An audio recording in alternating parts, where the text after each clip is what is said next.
बेर हमर साउंड भैया के लेल जोरदार ताली बजा दियो। साउंड बहुत नीक बनेने छै, बहुत नीक लागे छै गावे में।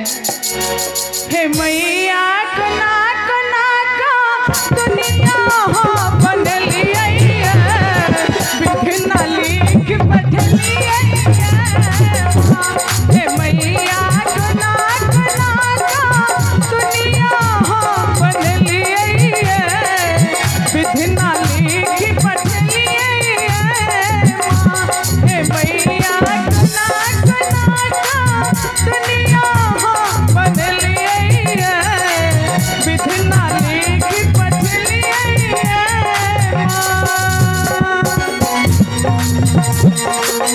क्या बात है, बहुत बढ़िया।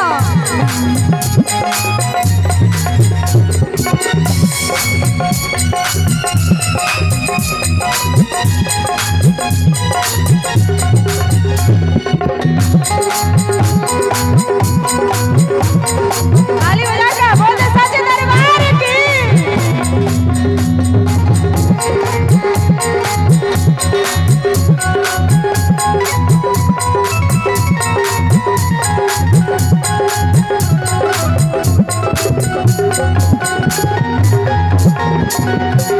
हे ककरो बेटा परसो बेटा, ककरो बेटी परसो बेटी।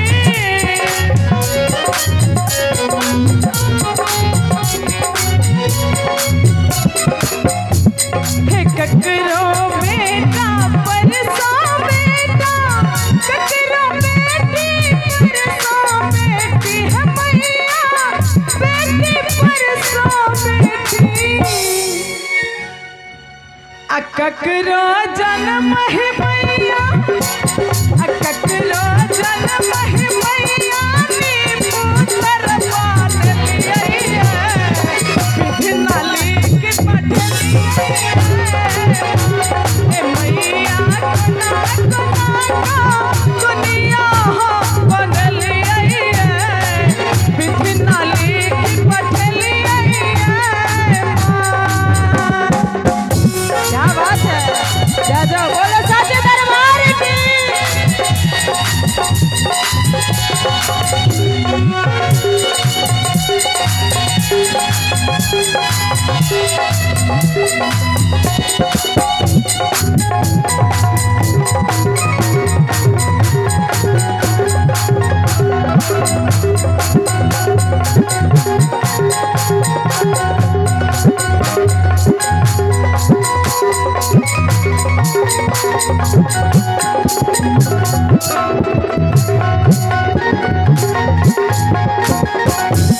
हे ककरो कोठा परसा कोठा, ककरो महल अटारी। हे ककरो कोठा परसा कोठा, ककरो महल अटारी। है मैया महल अटारी। और थक गेल यहाँ सब, ताली नहीं बजेबै, एक बार ताली बजबियो ना। अगर नीक लागे तो ईमानदारी से सब गोटा तो तक बोले साचे दरबार की। क्या बात है। आ ककरो गाछ तारा, आ ककरो गाछ तारा गुजारा कर लिए विघ्न